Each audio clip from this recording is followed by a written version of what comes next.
So we're going to get started because we're already 10 minutes behind, which is normal for every conference. My name is Diane Mueller. I'm the Director of Community Development for Red Hat's cloud platform, and I'm the co-lead for the Machine Learning on OpenShift, which is a Kubernetes-based platform. And what that means to you all, is that I am not just tech adjacent to ML. I kind of consider myself ML adjacent. I'm more interested in what workloads are running on the cloud in machine learning and making sure that the stuff that I'm working on supports the work that you do.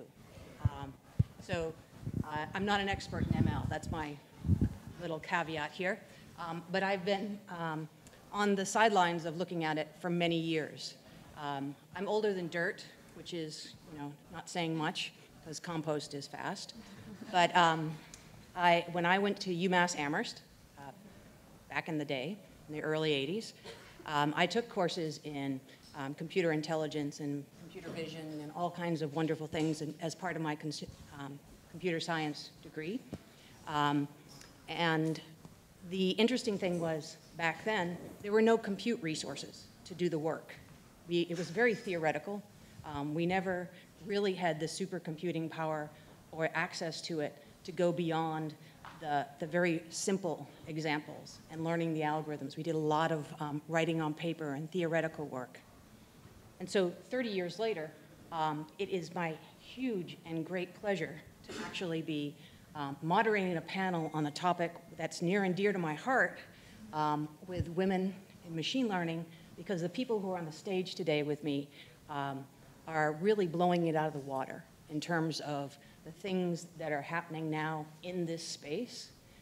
And the people who are in the room here with us are going to be the next group of folks. Your students here, some of you are at MIT, some of you are at BU and Columbia, or wherever you are from the greater Boston area.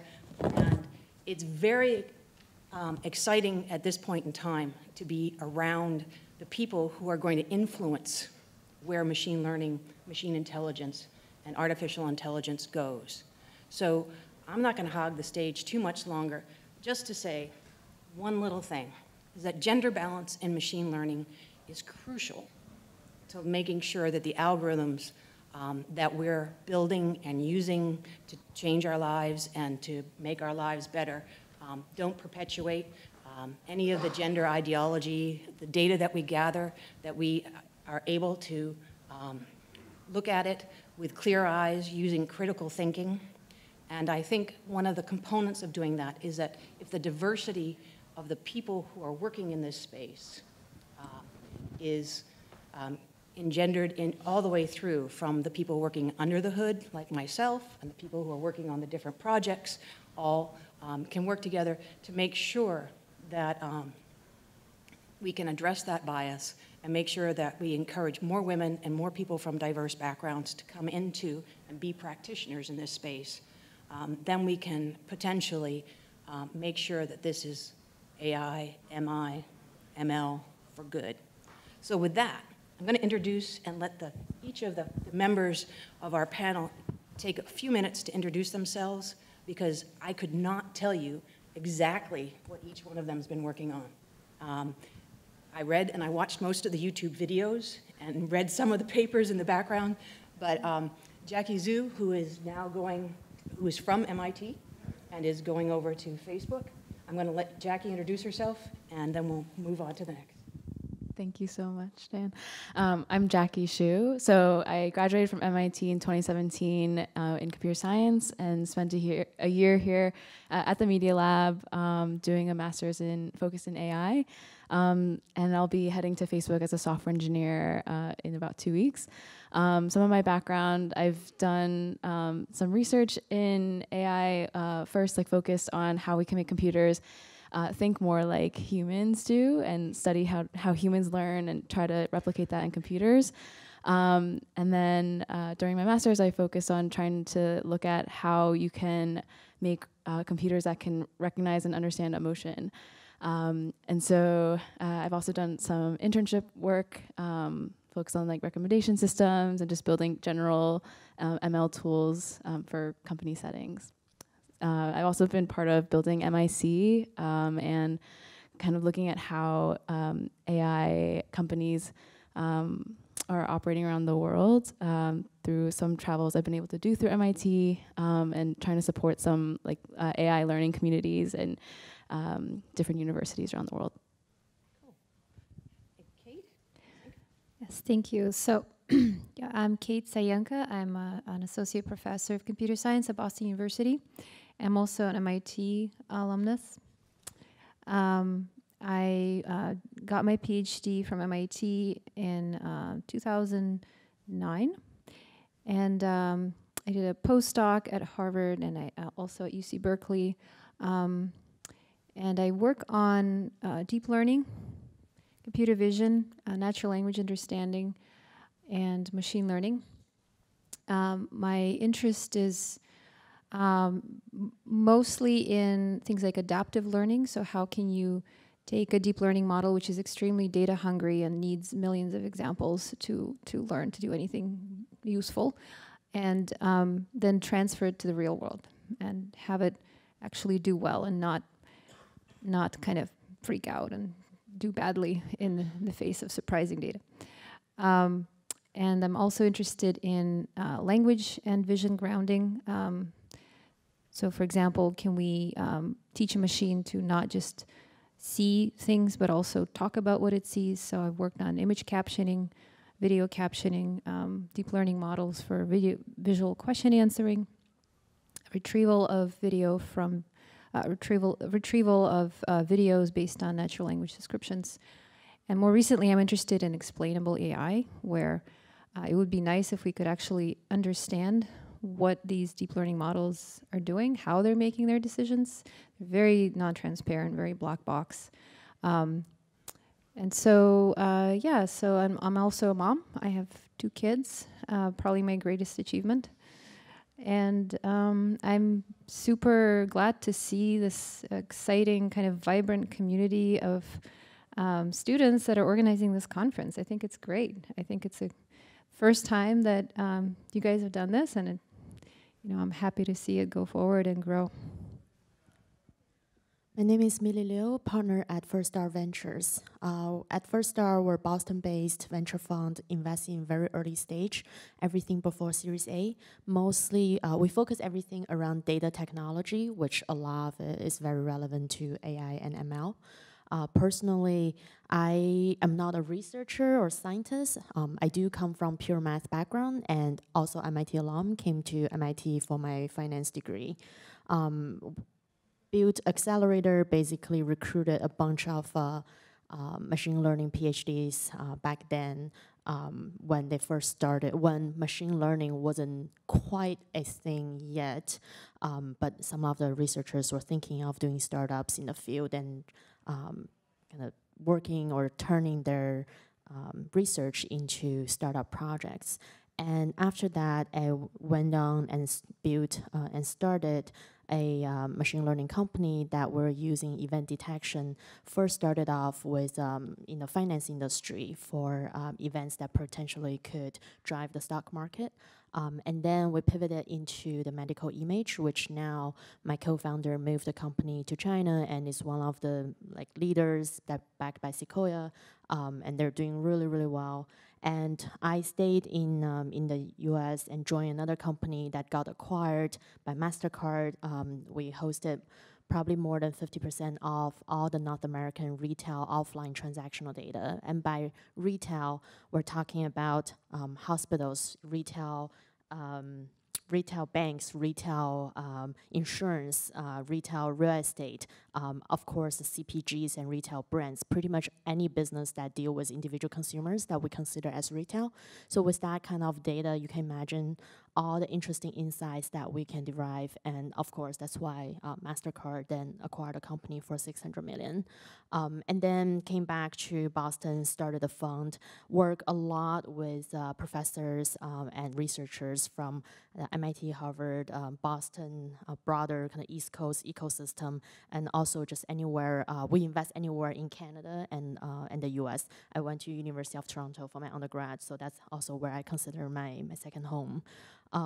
Yeah, so a lot of the companies that we invest and back, I'll say 100% of the founders, they're coming from technical background, 70% of them come from ML research background. We have companies, for example, using ML for personalization, recommendation, enabling all the e-commerce companies who are not Amazon, but enable them to become the Amazon with their personalization capability. We have another portfolio company coming out from CCell. They do automated feature synthesis. Again, this is democratizing AI ML to not the Facebook and Google of the world who don't necessarily have access to the best talents, but yet they still have a lot of data to work on. And the example just goes on and on. Such as like another company, they use CV in the warehouse for the robot arms to pick up the parcels and the packages in the warehouse automation system. And also things like in computational biology, another portfolio company that basically built like a Google page ranking system, also with the ML elements, where if you search a compound, it will return you all the targets that's relevant and the other way around, which is pretty disruptive to the current workflow in the pharma industry. So that's mostly my hat as a venture capital investor. And then also wear another hat I run a group called Boston Digital Industrial Group. So a lot of my focus with investment is focused on the digital industrial space. Again, a lot of supply chain, logistics, warehouse automation, advanced manufacturing. Similarly, I've invested a few companies. For example, they use natural language processing to kind of follow and analyze and monitor like 40 languages or 30 languages in 40 something countries around the world on basically all the events that could potentially disrupt your supply chain. And what does that mean for all the companies with their multi-tier supplier network? And also things like how do you dynamically optimize the maritime, global maritime logistics transportation real time?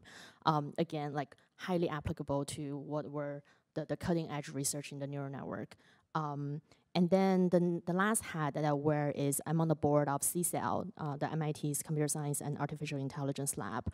And this is where I help CCL, well, I don't contribute on the science and research side, but really helping CCL thinking strategically in terms of setting direction of where CCL as a lab and institute should really head to. What is its mission and how it should kind of lead the cutting edge of research in this world. And also a lot of it is about helping CCL thinking of how do we interact and work with the industry.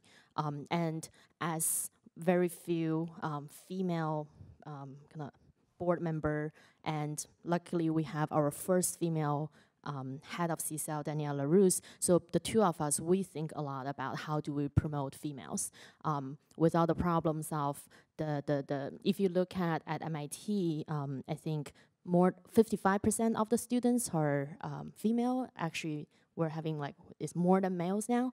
But then if you look at a graduate student level, only 30% of the students are female. And if you look at how many of them become professors, goes into industry, start startups, that number just dropped.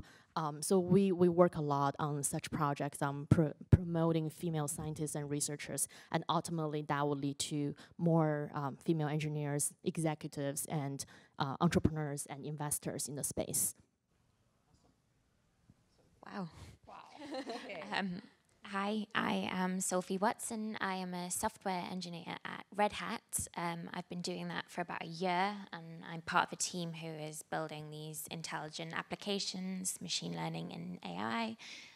We have a number of pure software engineers on the team as well, and they're building the tools to make it easier for other software engineers to incorporate AI and ML into the work they do. My background is in mathematics, so about a year ago I finished my PhD back in England. I'm now based in Canada, and yeah, recently I've been doing some work on recommendation engines, which is something that's come up from everybody in the team. And I've started looking at learning to rank, so how you rank queries. When you make a query, how do you rank the returned items? So nothing super groundbreaking, but important and useful stuff. Well, thank you. And so everybody take note of all of the people here, because they're now all part of your network that you're going to reach out to and connect with after this. So make sure you keep them in your LinkedIn groups. And we're hiring.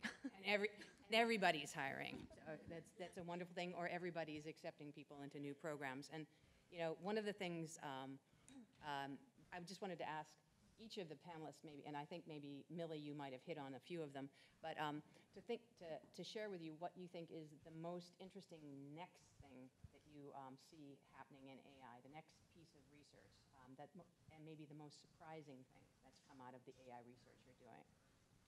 Take that one. Sure. Okay, so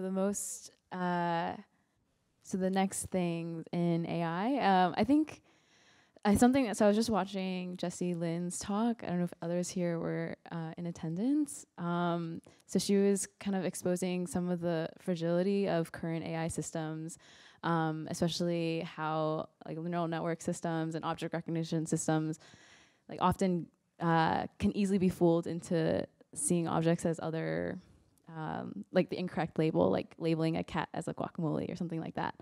And I think that just shows that there are like big limits to current AI technology, and current machine learning can't do what humans can do. Some of the basic things that we take for granted that human brains can do.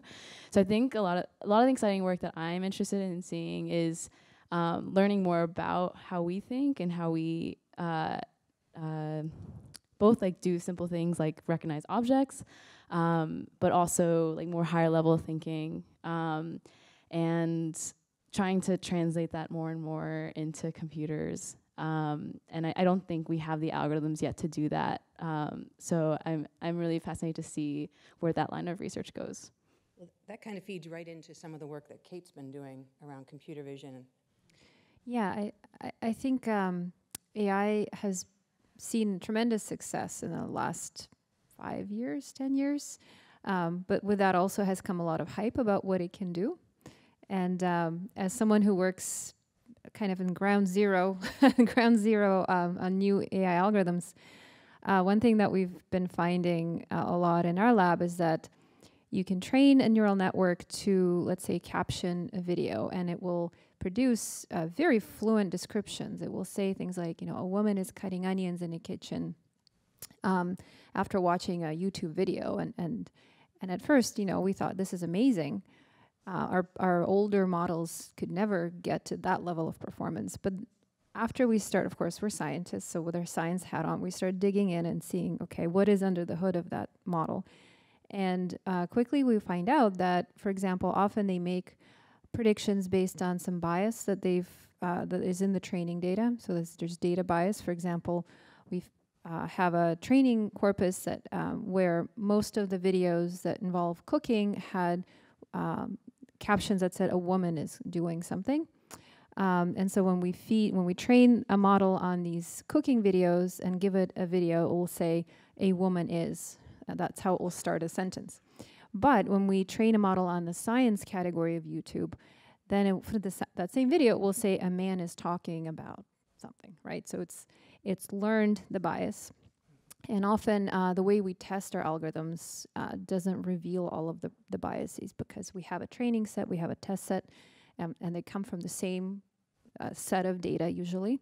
So we kind of fool ourselves a little bit into thinking, oh, it's doing really well on our test set. But you know, of course, once you start applying it to other data, you want to know, is it biased? And if it is, what is it biased against or for, or what kind of how it will fail?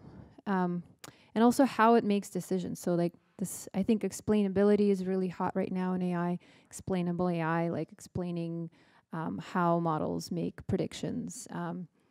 And also, you know, bias and fairness and accountability in AI is also a really hot research area. Millie touched on the black box issue.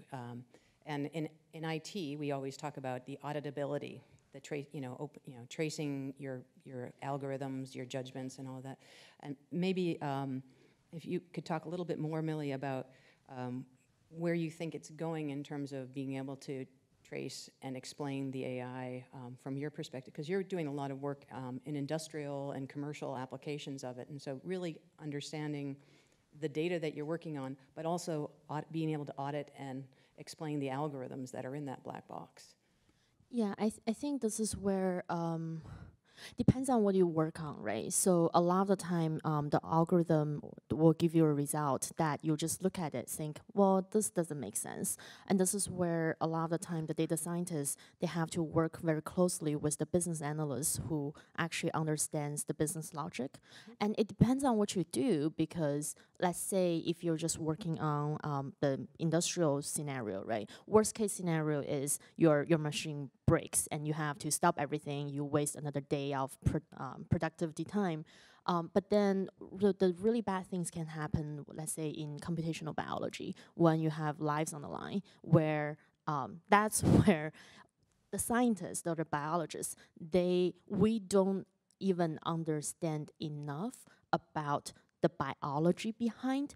And if you output with the algorithm, from the algorithm was the result that you cannot explain. And biologists, we're just not there yet in terms of our kind of research on the biology side, and they cannot explain. And then we just go with the result, and that's where it becomes really dangerous. And I think that's where, maybe kind of touching on some of your other question about what are the areas we probably are a little bit too optimistic about what AI can do, and that's definitely computational biology is where I think it definitely helps accelerate the process and the data processing for the biologists or the biostatisticians or the data scientists. But then at the end, it comes back to the science of biology, of how cells work, how human body works. And that's where I think we are being very cautious of how big a role that AI can play, or how much of credit that we can claim. Yeah. Thank you. So Sophie, what's the most surprising thing that you've come across or that you're seeing now in AI that you want to work on? So something that I find quite surprising is the fact that we know how to do certain things very well with AI and ML now. So for example, recommendation, we know how to do it, but people aren't thinking about the bigger picture, and that's having business impacts. So for example, if I go onto an online retailer and I purchase a kettle, then all of a sudden for the next week, all of my adverts, and if I go back onto that same website, the products that are being recommended to me are kettles, but I've already bought a kettle. We know that the AI ML system is working well to make the initial recommendations of which specific kettle I should have purchased. However, I no longer wish to see adverts and recommendations for kettles. So I think we need to take a step back, take the AI ML systems and methods that we know are working well, we know how to use them well, and just make sure that we're showing them off to their best. And I think that will help in the future to trickle into more successful cases in the medical situations that Millie was talking about, and so on. Perfect. Thank you. Go ahead. Yeah, so actually one area that I'm pretty interested in, and I don't know if it's more of an algorithms problem or if it's more like the computational power problem. For example, I think I've seen some research in, let's say, the protein dynamic folding. That's where we're hoping to use machine learning to simulate, right?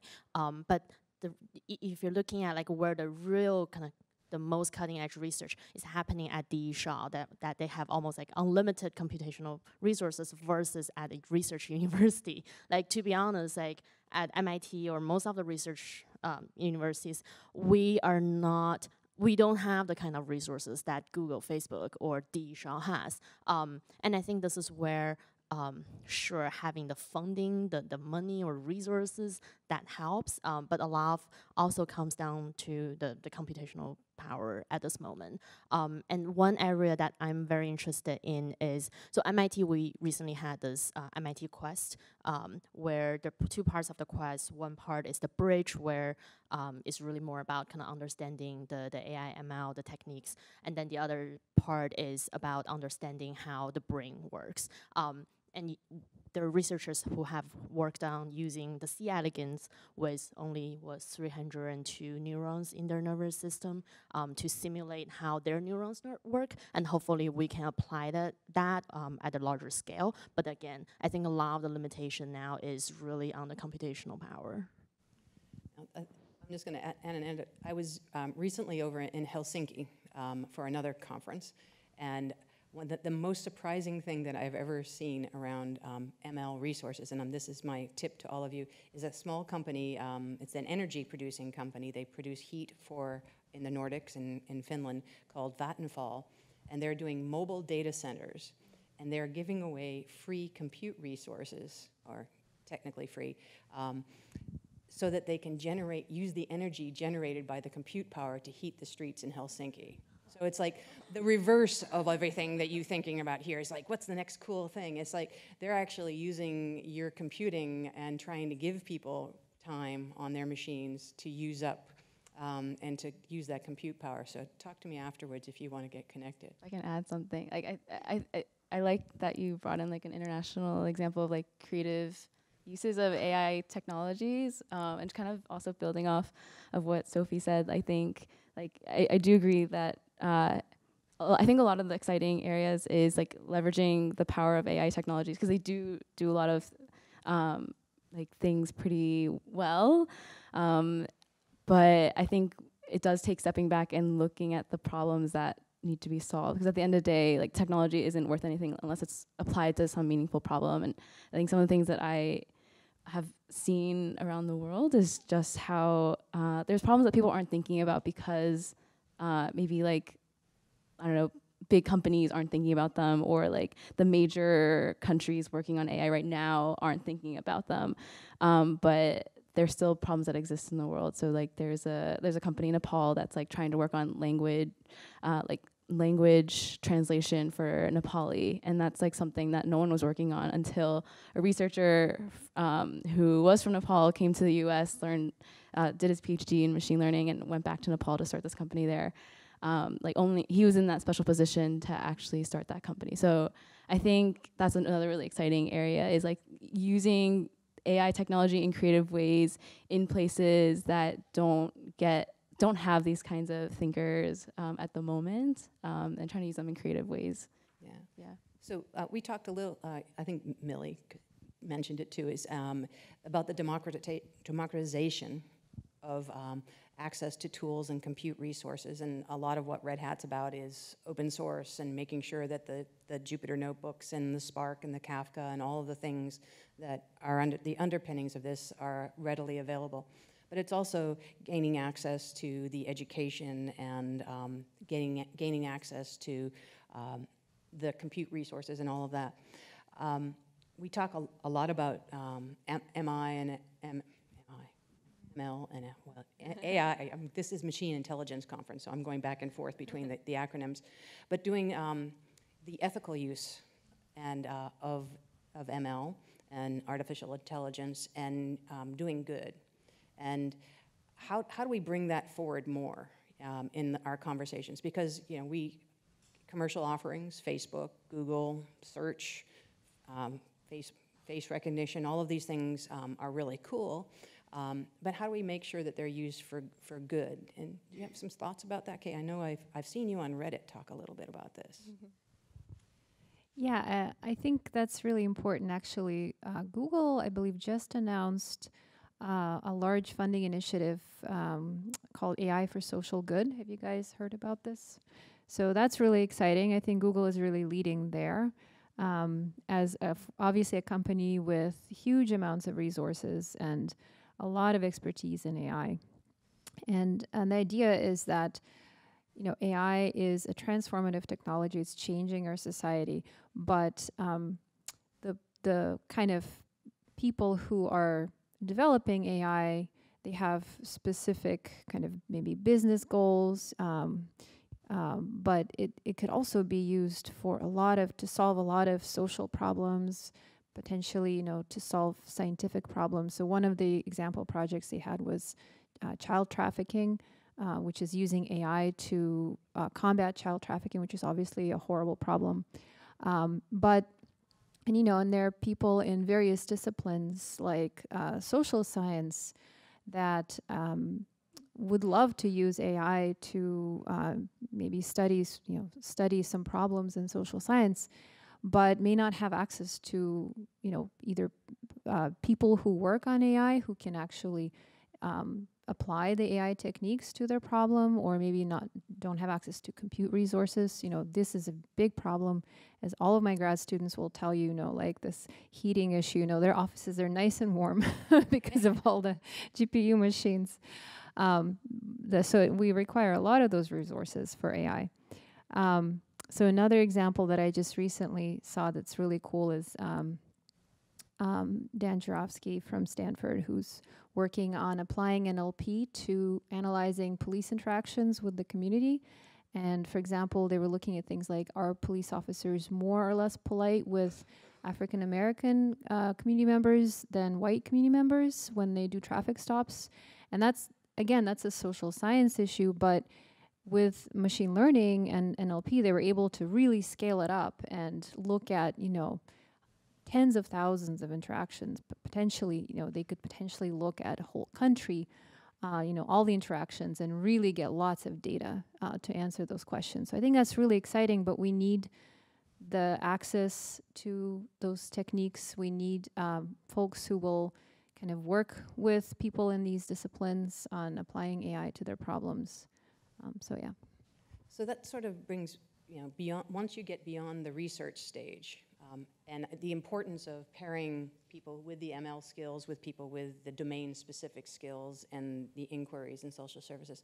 But how do, taking it to the next step, maybe with some of the stuff that Millie's been doing, and taking it, how do we enable them to become the entrepreneurs driving their own businesses? And how do we bring the business side along with the social side and the ML people into starting up their own businesses? And I think Millie's addressed that a few times in other papers that I've read and pieces. If you could take that. Sure. Yeah, I think, maybe I can speak from two different kind of perspectives. One, or kind of sides of it. One is addressing kind of researchers who want to turn their research into startup to solve real world problem, and the other side is maybe, given this is women in machine intelligence specifically, the issues I'm seeing among the female entrepreneurs. First, I think the biggest gap or difference is in academic research, there's probably a lot of the assumptions that are simply not realistic, or it doesn't scale well in real life. I mean, because we work mostly with researchers, and given how early stage our fund invests, we are the very few investors that will actually say, if you don't have a business plan, it's okay. Send me your academic research paper. I can read your paper. Very few investors do that. And we can even say, send me your GitHub link. I'll look at your code. That's how early we go, and that's how technical we can be. But then I think for most of the researchers, if they haven't had a real world experience, one is, the first thing is, a lot of the algorithm, they may not scale well in real life.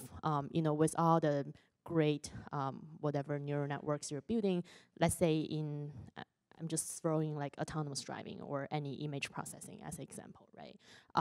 It may work well in your research or in a competition, but then in real life, a lot of it is now thinking about, for example, what is your data generation speed? If for the image capturing, this is actually an area I'm looking at, and some companies I'm currently looking into now. For the traditional camera, you're generating 10 kind of megabyte of data per second. what does it mean while you're generating that much of data per second while your cars or cameras that's capturing data like 24/7 for years, and how do you even store that kind of data? How do you even process it? Or sure, you can process it, but then at what energy consumption? Do you have the power consumption constraint of can you run on like a few megawatts versus realistically, if you're in a car, then few megawatt is not a huge problem. But then if you're just a camera that's not wired or any kind of IoT edge computing devices, you're looking at a few hundred kilowatt in terms of the power consumption, right?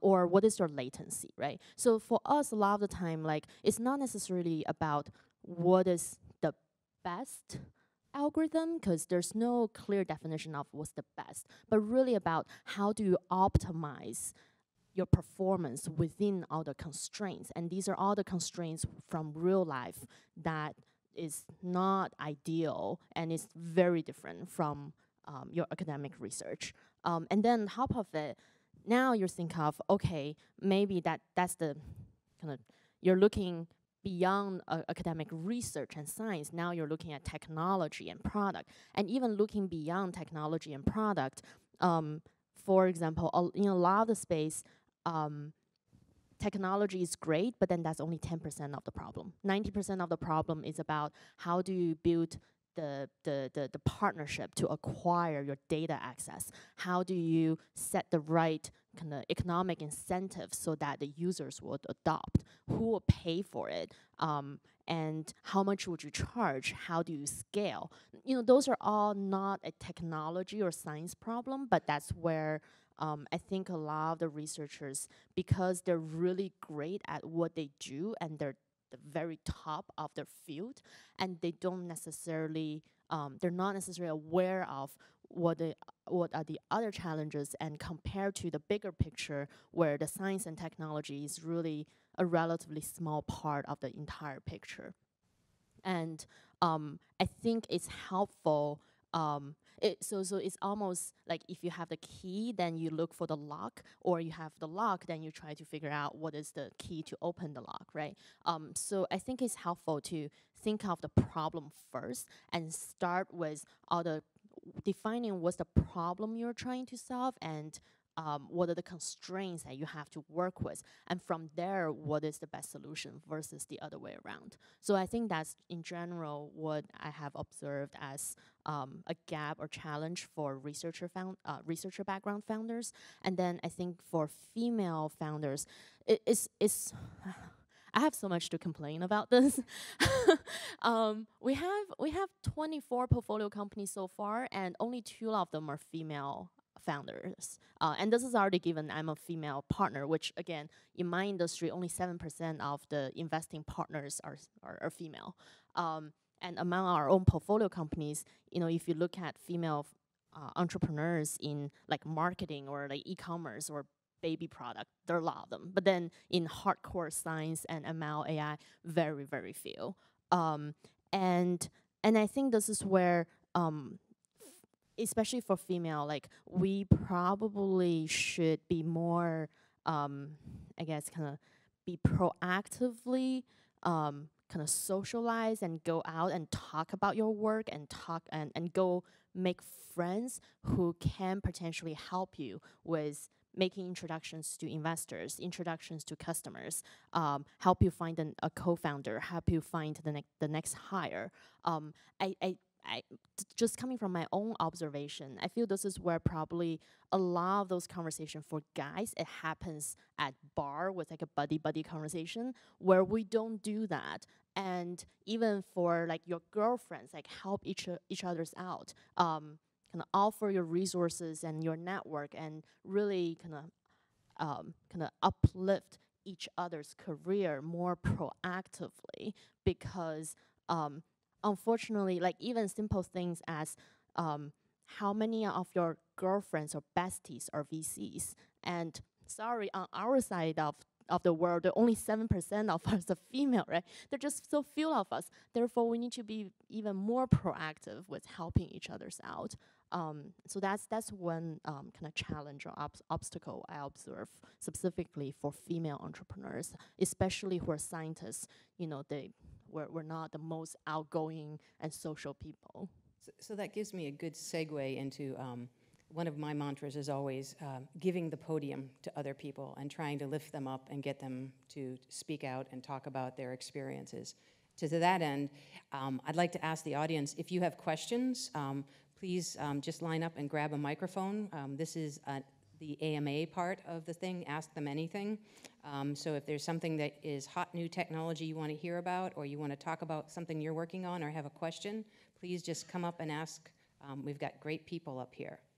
And most of them, all of them have amazing experiences in doing this. I was going to ask Sophie while you're all lining up, and I don't see you all lining up, so just get up here and come and ask a question. Here comes this is the challenge, right? Epic. Go for it.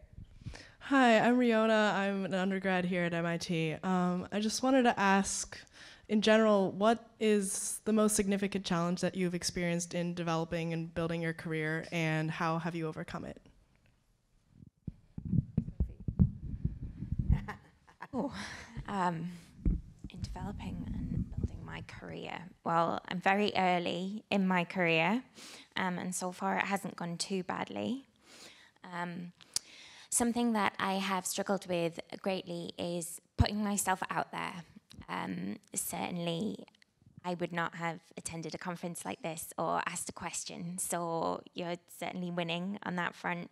But even the sort of things that I would write on my CV, I find it very difficult to say, this is what I've done and this is my experience, and that's great.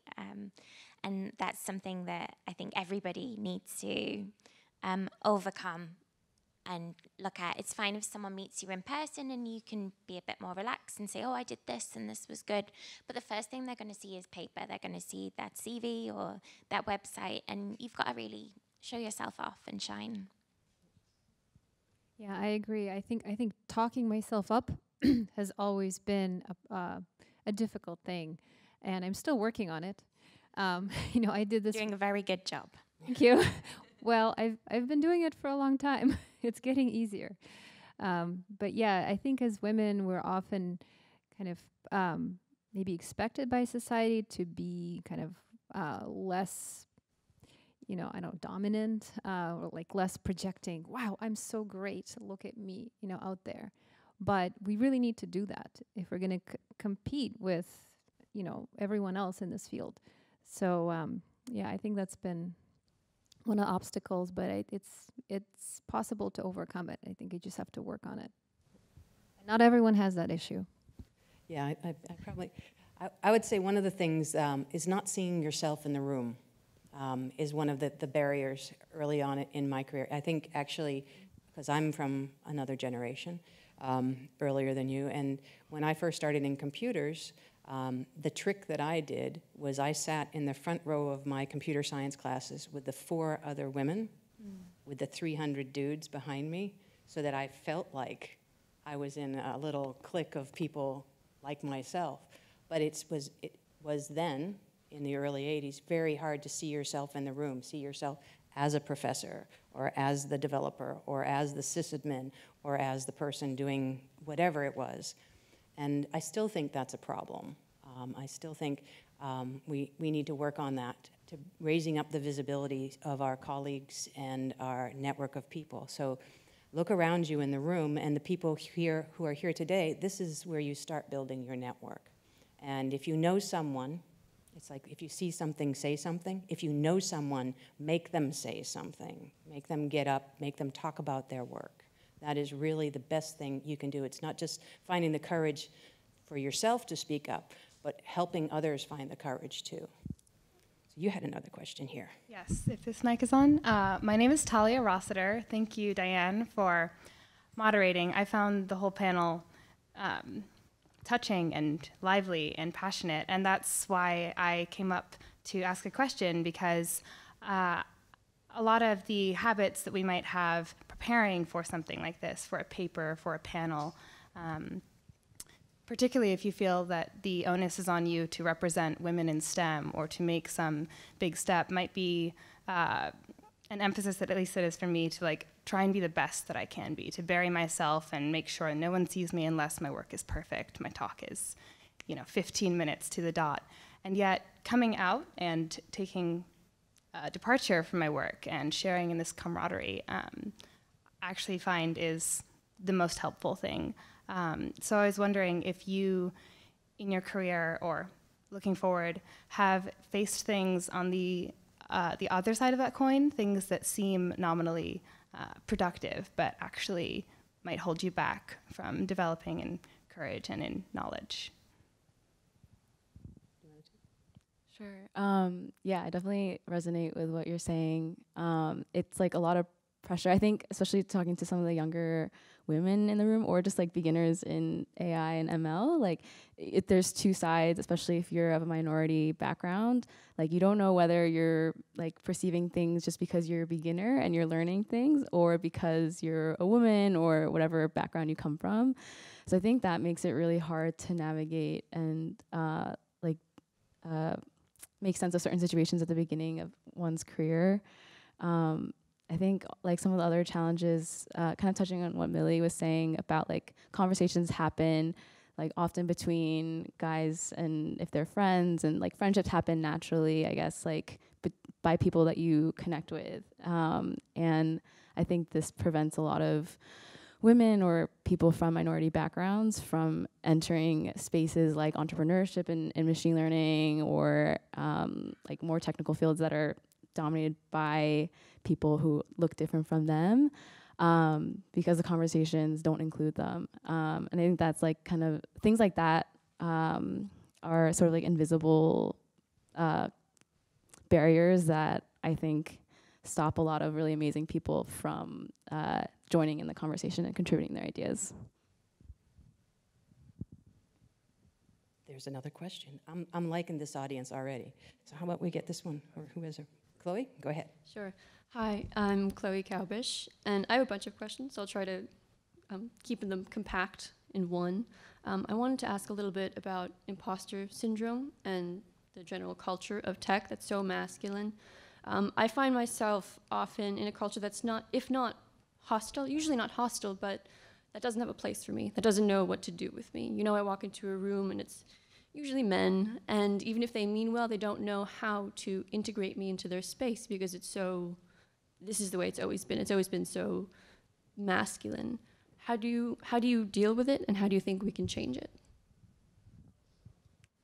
So I had huge imposter syndrome when I first came to MIT, just gigantic. And, you know, and I came from an undergrad where there were very few women, but it was in Canada. So, you know, Canadians. I never really felt like... How many Canadians do we have here? Sophie's living in Canada. You have a Toronto. You're a Canadian. I'm Canadian. Coming down from Vancouver. We're taking over. Canada. Wait a minute here. That's the key to success, is be Canadian.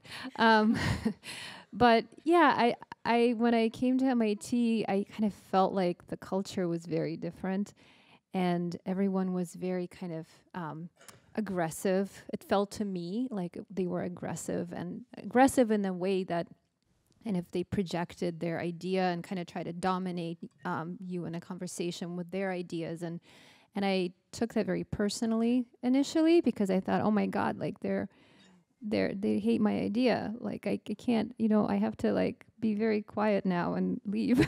But so just getting used to that culture took a while. And now I'm told I do that to people. So I think in a way, like, it is hard to be a minority, especially like if your upbringing, your background, your culture, like how you've been brought up and how you're expected to behave is so different from the majority. It takes a while, but eventually you get used to it. You assimilate. You learn how to kind of interact with people socially.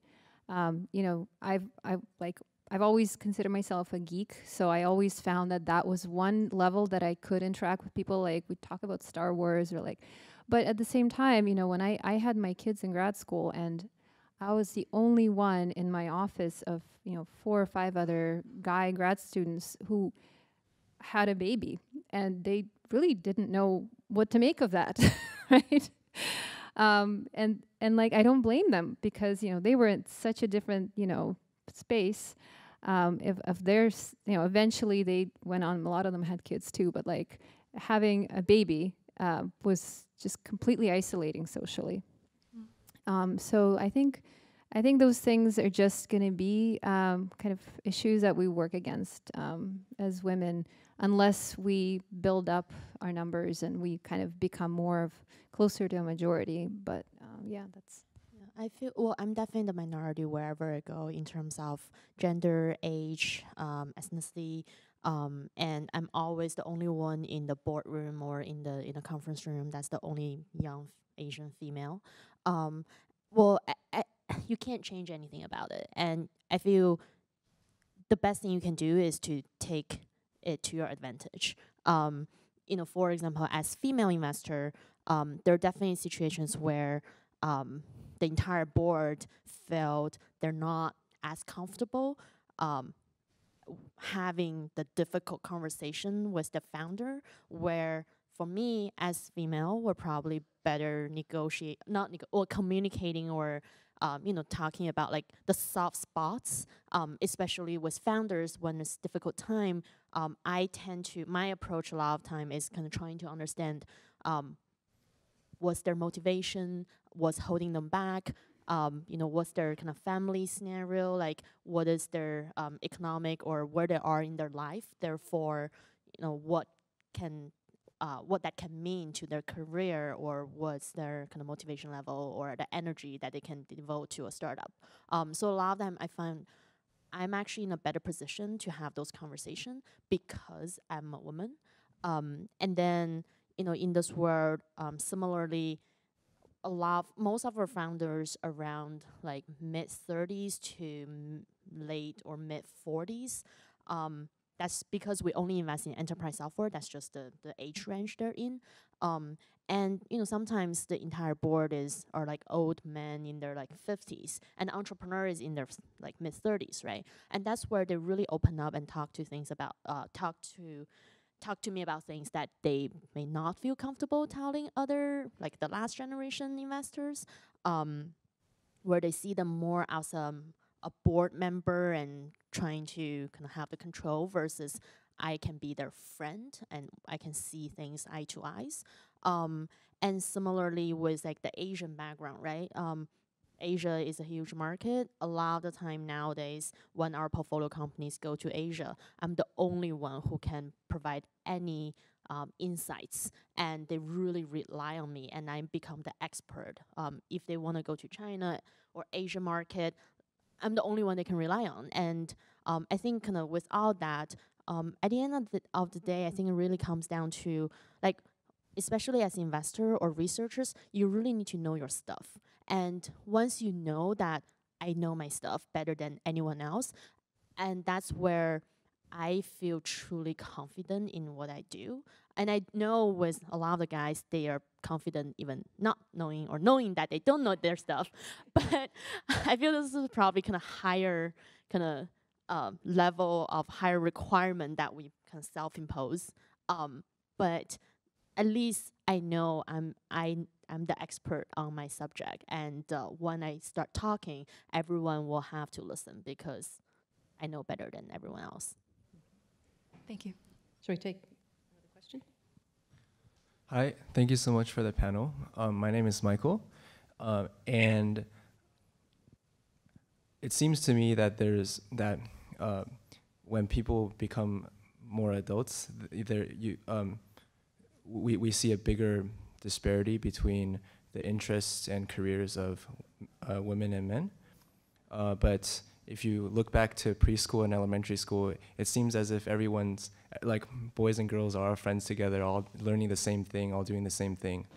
I'm wondering at which point did men and women start to diverge? And Do we have an hour? I know. It's a very good question. well, I guess, I mean, just from your personal experience, maybe one example, let's say, and what can schools or we as students, what can we do to prevent such a big divergence, such that you don't have things like imposter syndrome or lack of opportunities later on? That's a great question. Yeah.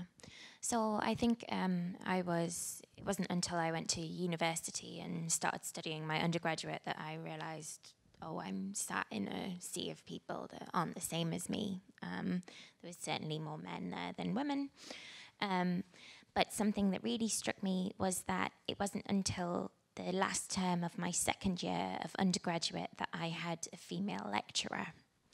And I think until we see more people that you can relate to, it's about, you know, finding somebody that's like you or seeing someone that you can aspire to, until we see that.